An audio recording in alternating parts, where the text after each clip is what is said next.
여러분, 제2금융권 그 어느 때보다 위기에 봉착하지 않을까 하는 두려움이 점점 커집니다.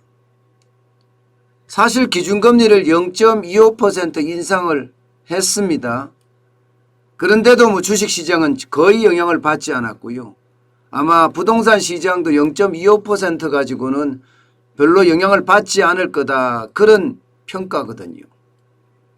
그렇지만 과연 제2금융권을 이용하는 사람들도 충격을 받지 않을까? 그것은 아니라고 생각을 합니다. 기본적으로 제2금융권을 이용하는 사람들은요, 신용도도 좀 떨어지고요, 또 1금융권에 빌렸고 더 이상 못 빌리기 때문에 2금융권으로 밀려났거든요. 이 말은 다중채무가 돼 있다는 겁니다. 다중채무. 1금융권에도 위기가 있고 1금융권에도 돈을 빌렸고 2금융권에도 빌렸다, 이렇게 이야기할 수 있거든요.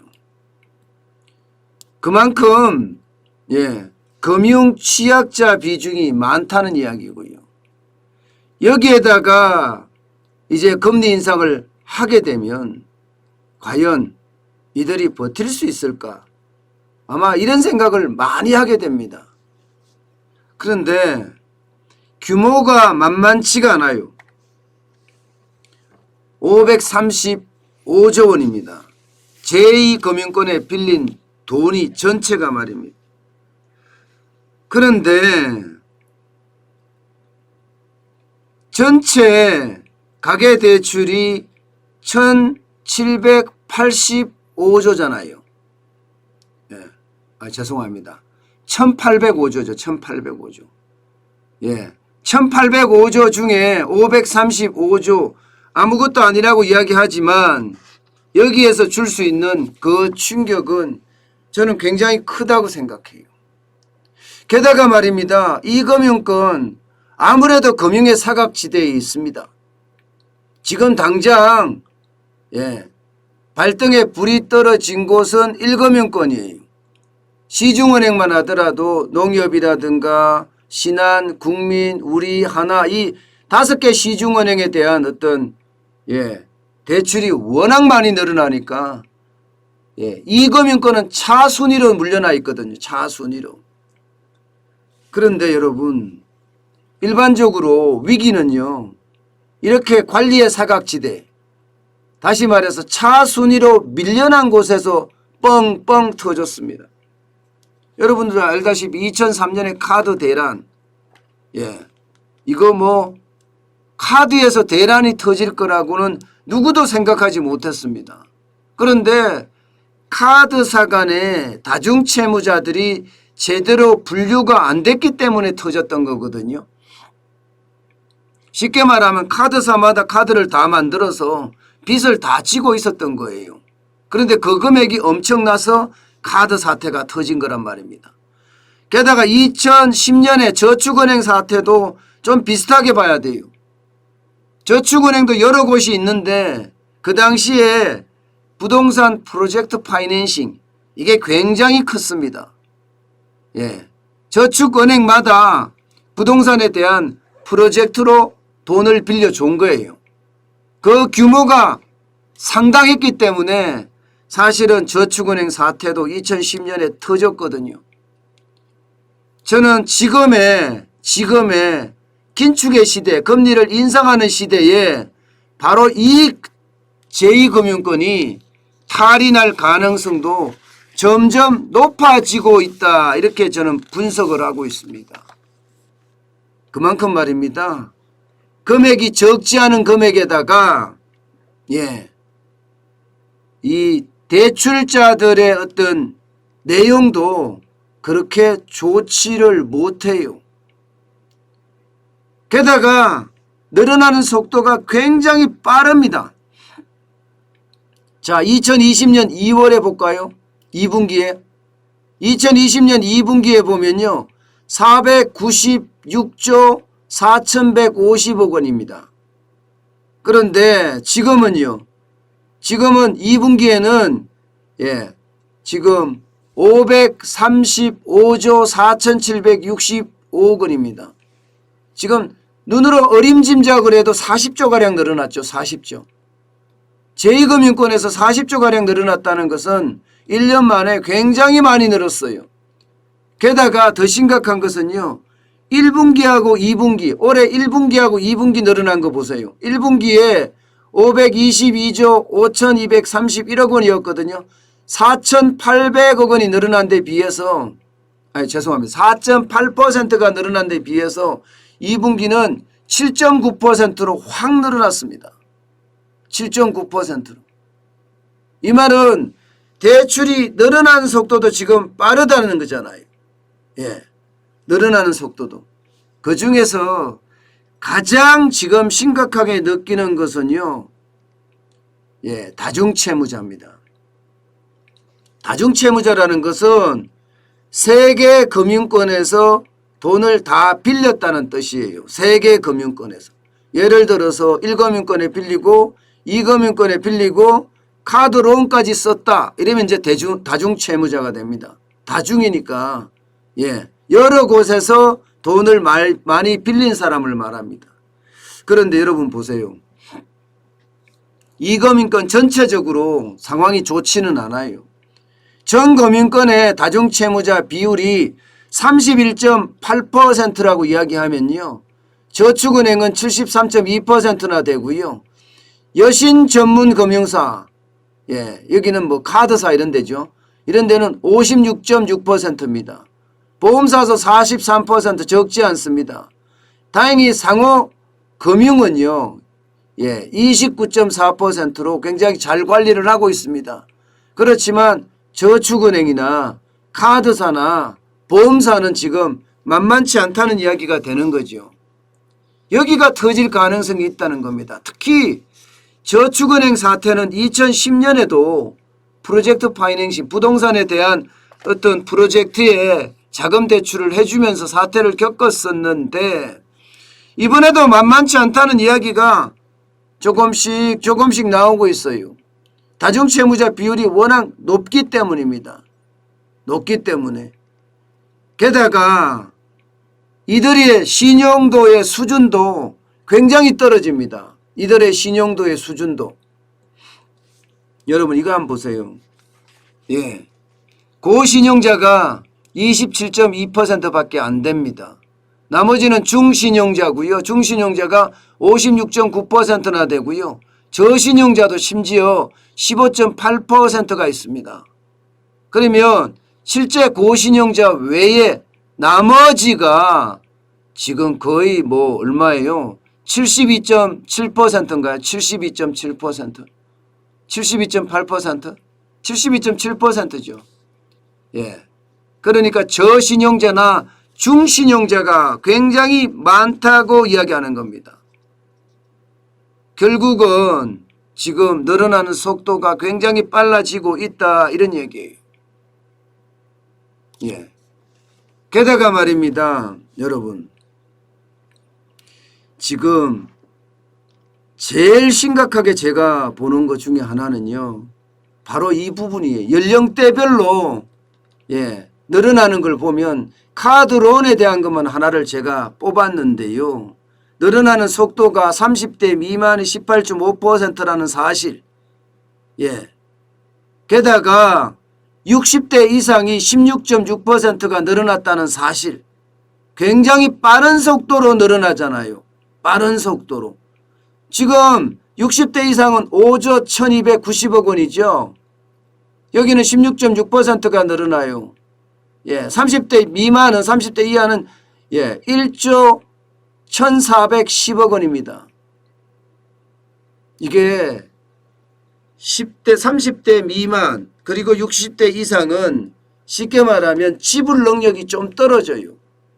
40대나 50대는 많이 늘어난다고 이야기하지만 30대까지도 이게 지불 능력이 다른 연령층에 비해서 좀 낮다는 거죠.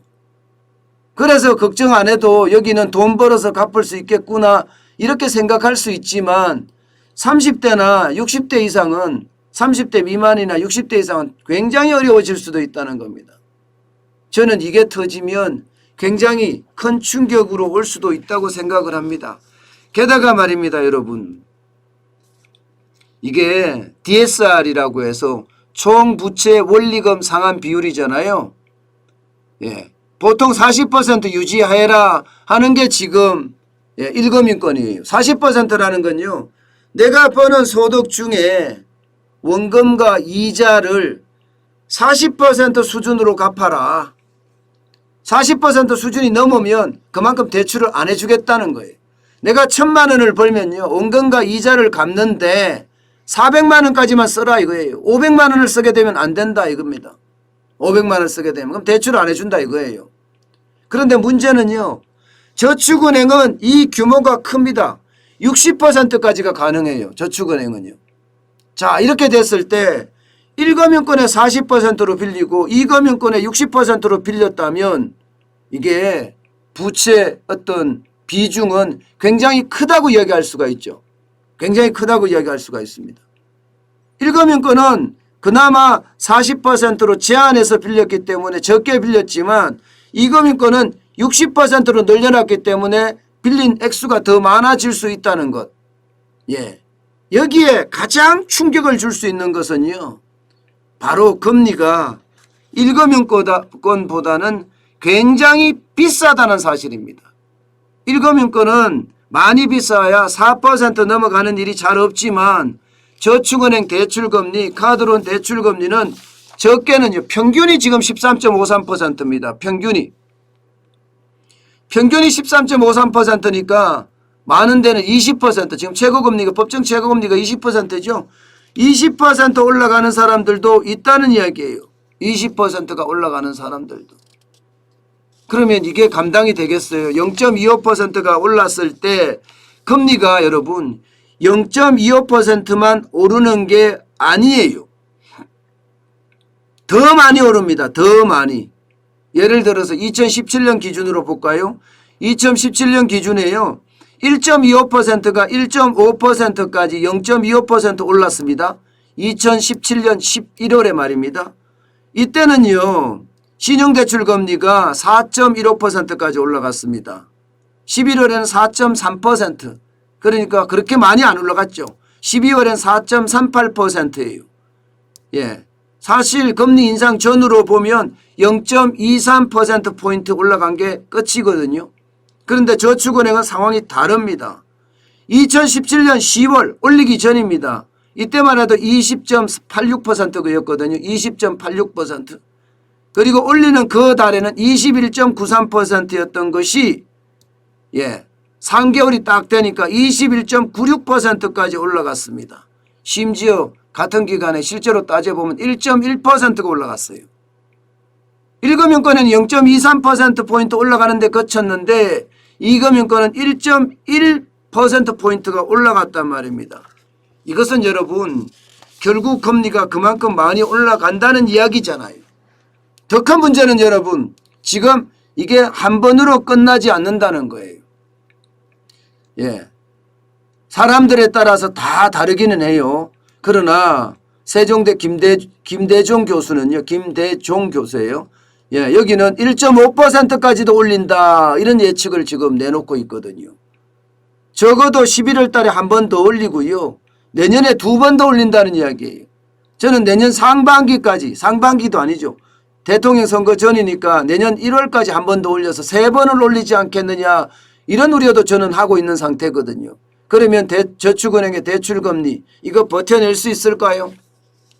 저는 버텨내지 못할 수도 있다고 생각합니다. 그렇기 때문에 지금 사각지대를 해소할 수 있는 그런 정책이 그 어느 때보다 지금 필요하다고 봅니다. 특히 말입니다.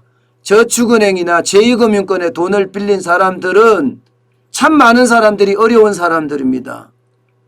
물론 고신용자도 있지만 1금융권에서 안 빌려주니까 2금융권으로 간 사람도 있어요.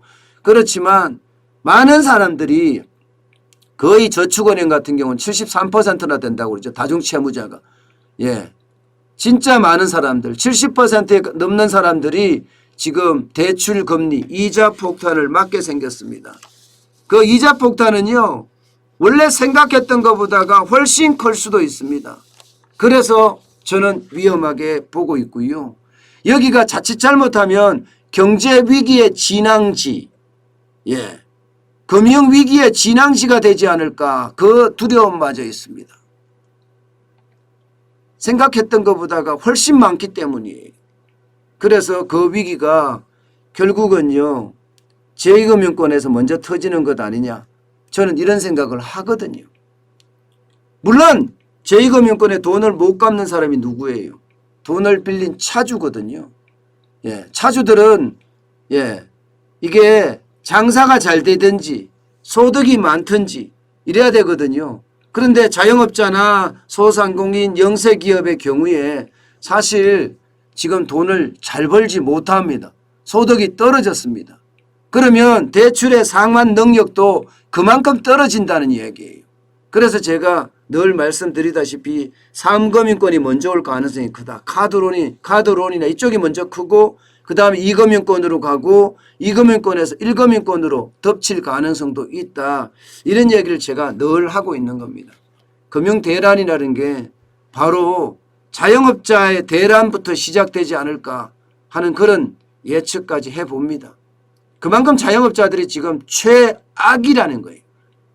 대출이 많은 만큼 갚을 능력도 그만큼 떨어졌다는 사실이 금융위기의 어떤 전조, 그게 보이지 않나 이런 생각을 해봅니다. 대출은요 여러분, 저는 줄이는 게 최선이지만 줄이지 못한다 그러더라도 이게 기본적으로 고정금리로 갈아타는 게 좋다. 장기 대출 같은 경우 특히 고정금리로 갈아타는 게 좋다. 이렇게 저는 말씀드리겠습니다.